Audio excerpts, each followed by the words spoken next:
Bienvenue sur Africa 24 dans cette nouvelle édition du QG Weekend. Voici les titres de l'actualité. Célébration de la Journée internationale des droits des femmes ce dimanche 8 mars. Malgré les quelques progrès qui ont été effectués, l'ONU admet que les avancées en faveur de l'égalité des sexes sont lentes. En Ouganda, 24 candidatures sont en lice pour l'élection présidentielle de 2021. Un nombre élevé de candidats dû à la suppression de la limite d'âge pour accéder à la présidence. Et enfin, le royaume d'Eswatini souhaite développer son énergie renouvelable. Des centrales solaires photovoltaïques seront opérationnelles d'ici 2020. L'installation de centrales à biomasse est également prévue par le gouvernement. Célébration de la Journée internationale des droits des femmes ce dimanche 8 mars. Une journée née à New York en 1908 où 15 000 femmes avaient défilé pour réclamer des heures de travail moins longues, de meilleurs salaires et le droit de vote. C'est finalement en 1910, lors de la deuxième conférence internationale des femmes socialistes à Copenhague, que la socialiste allemande Clara Zetkin propose pour la première fois d'organiser la Journée internationale des femmes. En 1975, l'ONU reconnaît officiellement cette journée. Cette année, la nouvelle édition sera célébrée sous le thème « Je suis de la génération égalité ». Malgré quelques progrès, la communauté internationale reconnaît que la situation de la plupart des femmes et des filles dans le monde évolue lentement. En Afrique, des avancées ont été enregistrées en matière de loi, mais à ce jour, l'égalité des sexes est encore bien loin d'être atteinte. Nous avons interrogé à ce sujet le docteur Awa Bokar Littal. Elle est également l'auteure de l'ouvrage « De la reine de Saba à Michelle Obama, africaine héroïne d'hier et d'aujourd'hui, à la lumière de l'œuvre de Cheikh Anta Diop. Pleinement engagée pour les droits des femmes, elle a d'ailleurs reçu le prix d'un gala du REPAF. Je vous propose de l'écouter. Y a-t-il des avancées significatives dans la vie et les conditions des femmes en général à travers le monde, puisqu'on parlait de journée internationale, et y en a-t-il de façon particulière pour les femmes africaines? Je répondrai absolument oui.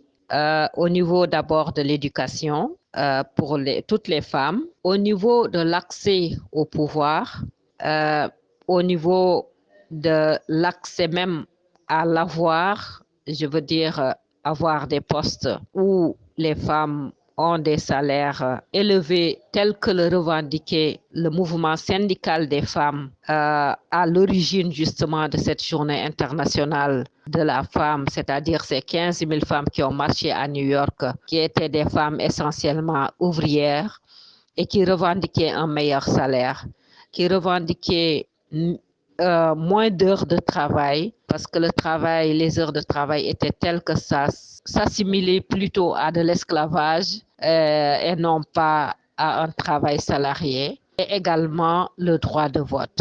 De plus en plus de filles ont accès à l'éducation, de plus en plus de femmes ont des diplômes élevés, notamment des diplômes de collège, des diplômes universitaires. Et les salaires, c'est vrai que c'est encore une lutte à travail égal, salaire égal, même dans des pays développés tels que le Canada. Mais la lutte continue. Et il y a des lois, par exemple, sur la parité, telles que, par exemple, au Sénégal, où cette loi a été décrétée depuis 2011. Donc, les avancées sont là. C'est dire qu'il y a des avancées pour les femmes africaines, même s'il reste encore beaucoup de combats à mener pour les droits de ces femmes-là. En Ouganda, 24 candidatures sont en lice pour l'élection présidentielle de 2021. Depuis la suppression de la limite d'âge de 75 ans pour accéder à la présidence en avril 2019, un bon nombre d'aspirants ont décidé d'être candidats. Parmi eux figure notamment le député Robert Kyagulanyi, plus connu sous le nom de Bobi Wine, Nelly Claude Bessard. La course à la présidentielle en 2021 en Ouganda attire plusieurs aspirants. La commission électorale a fait état de ce qu'actuellement 24 candidatures ont été posées pour le scrutin de 2021. Parmi ceux qui ont notifié la commission électorale figure le député Robert Kyagulanyi, connu sous le nom de Bobi Wine, le lieutenant général Henry Tumukunde, ancien ministre de la Sécurité, ainsi que Tommy Mugwerwa, premier candidat vert du pays pour la présidentielle. On peut donc espérer avoir une élection plus ou moins pacifique, même s'il faut redouter qu'un certain nombre d'acteurs aient envie de faire une entrée par la force en essayant de mobiliser un certain nombre d'acteurs dans la société, entendu que le président Yoweri Museveni a toujours une maîtrise de la situation en termes de sécurité. Pour l'heure, certains partis politiques peaufinent encore leur stratégie en vue d'élire leurs candidats pour cette élection. Pour les observateurs, davantage de personnes manifestent leur intérêt pour ce scrutin en vue de renverser le président Yoweri Museveni, qui est candidat à sa propre succession. Le fait qu'il y ait une pléthore de candidatures ne milite pas à ce qu'il y ait une alliance de travail qui permettrait à ces 24 candidats déjà déclarés de trouver des éléments qui peuvent davantage les rapprocher de manière à pouvoir travailler sur les problèmes qui concernent les Ougandais, travailler à ce qu'il y ait une participation électorale qui soit des plus fortes. En Ouganda, les élections se déroulent dans le cadre des élections générales. Le président élu au terme du scrutin jouit d'un mandat de 5 ans, tout comme les parlementaires. Hausse des exportations de cacao et de caoutchouc en Côte d'Ivoire. Selon les statistiques provisoires portières publiées le 28 février dernier, les exportations de fèves de cacao sont en hausse de 5% sur la période octobre 2019 à janvier 2020. Plus de 88 000 tonnes de caoutchouc ont également été exportées, une hausse de 71% par rapport aux résultats de janvier 2019, où les exportations s'étaient évaluées à plus de 50 000 tonnes. Les précisions de Aménéji. En Côte d'Ivoire, les filières cacao et caoutchouc montent en performance. Suite aux statistiques portuaires publiées à fin février 2020, lors des 4 premiers mois de la campagne 2019-2020, les exportations de fèves de cacao sont en hausse de 5%, soit 746 771 tonnes, pendant que celles de produits semi-finis de cacao ont atteint 127 067 tonnes. Les raisons de cette augmentation des exportations à la fois du cacao et du caoutchouc sont souvent la baisse de la production mondiale. Quand la production mondiale est en baisse, la Côte d'Ivoire qui est le premier producteur est le premier bénéficiaire. Concernant le caoutchouc, on a aussi la Côte d'Ivoire qui produit 60% de la production africaine. Donc c'est un gros majeur, c'est un gros acteur majeur. S'agissant du caoutchouc naturel, sur ces 11 premiers mois de l'année 2019, les expéditions ont grimpé de plus de 19%, totalisant 756 876 tonnes. Le pays a exporté 88 319 tonnes de caoutchouc en janvier 2020, en hausse de 71% par rapport aux résultats de janvier 2019. Le gouvernement a entrepris des réformes dans ces deux secteurs-là. Donc, au niveau du caoutchouc, le gouvernement a réduit la surtaxe dans ce domaine. Et dans le domaine du cacao, on a le droit unique de sortie qui avait été aussi amélioré. La Côte d'Ivoire a atteint de remarquables résultats en matière de développement agricole. Pour plusieurs de ses productions d'exportation, elle se trouve située à des rangs mondiaux et africains considérables. L'Afrique de l'Ouest est-elle prête à adopter l'éco ? La question n'est toujours pas résolue au sein de l'Union économique et monétaire ouest-africaine. Alors que l'entrée en vigueur de la monnaie unique est prévue d'ici juillet 2020, le Nigeria demande un report du lancement de l'éco. Selon un communiqué de la présidence nigériane, les critères de convergence n'ont pas été remplis par la majorité des pays. Aïssatou Bari. À quand le lancement de la monnaie unique ECO? C'est la question que se pose l'opinion publique au sein de l'Union économique et monétaire ouest-africaine (UEMOA). La question du nom de la future monnaie commune n'est toujours pas résolue, alors que tout au moins symboliquement, le franc CFA devrait cesser d'exister dès le début du deuxième trimestre de 2020. Mais techniquement, les pays anglophones ne sont pas prêts et à l'heure actuelle, les pays de l'UEMOA sont embarrassés parce qu'ils sont prêts depuis longtemps dans la mesure où eux sont dans les critères de convergence de par leur statut d'union monétaire. Les autres doivent encore apprendre à être dans les critères de convergence et les pratiques qu'ils utilisent pour stabiliser leur monnaie ne peuvent pas aujourd'hui être pratiquées dans l'UEMOA parce que c'est deux habitudes différentes. L'entrée en vigueur de la monnaie unique a toujours été retardée, très souvent à cause des revirements du Nigeria.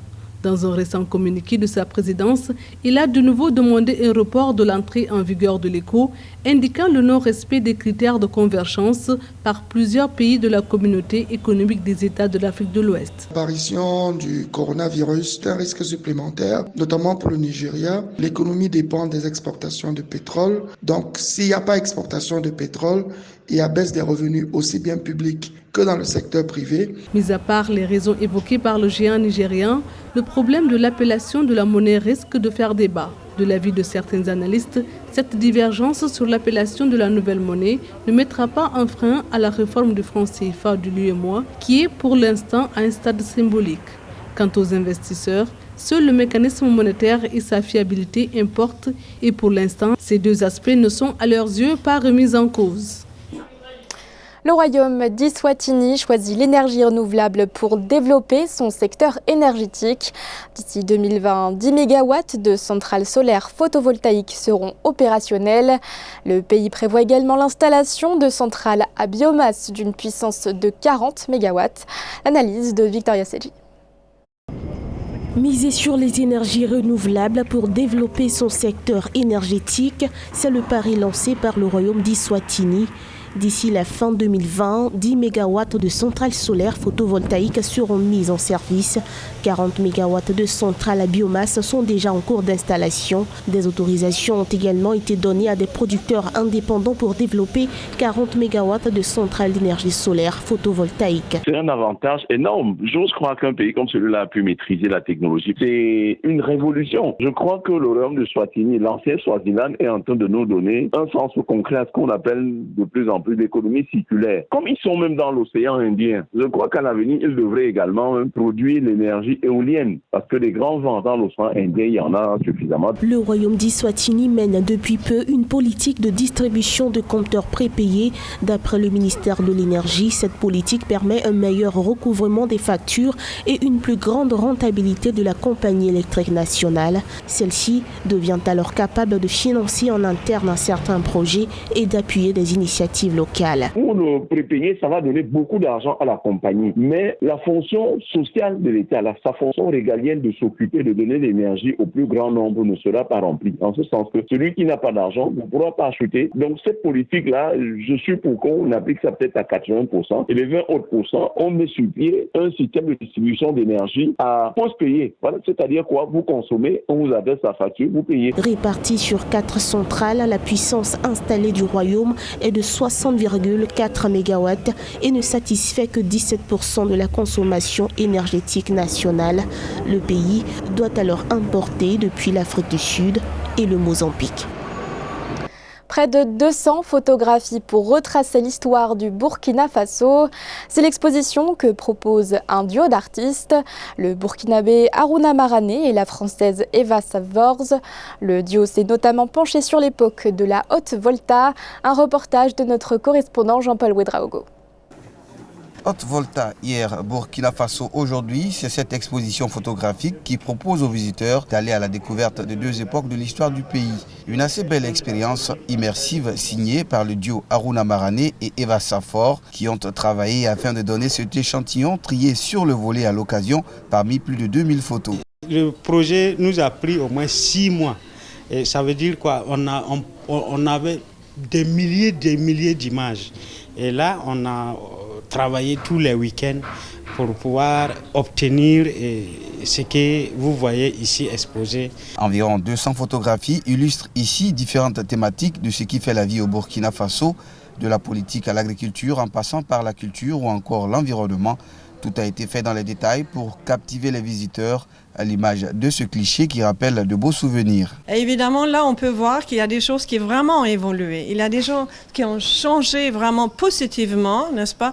Mais si on est honnête, il y a des choses aussi qui n'ont pas beaucoup évolué. Voilà, ça fait une réflexion, n'est-ce pas? Nous qui sommes de la vieille génération, alors nous vivons pleinement ce qu'elle a appelé la Haute Volta d'hier. Parce que moi, j'ai été quand même témoin de la chute de Maurice Yamuero, même si j'étais très jeune, jusqu'au règne de Sangoulé Lamizana. Débutée le 29 février 2020, dans le cadre de la célébration du centenaire du pays, l'exposition se poursuit jusqu'au 16 mars 2020. Des milliers de visiteurs, au nombre desquels des élèves, sont attendus. Les initiateurs ont émis le souhait que l'événement puisse contribuer à la valorisation de l'activité culturelle et artistique nationale. Ce journal a été réalisé par l'ensemble de la rédaction. Merci de votre fidélité. L'actualité continue sur Africa 24.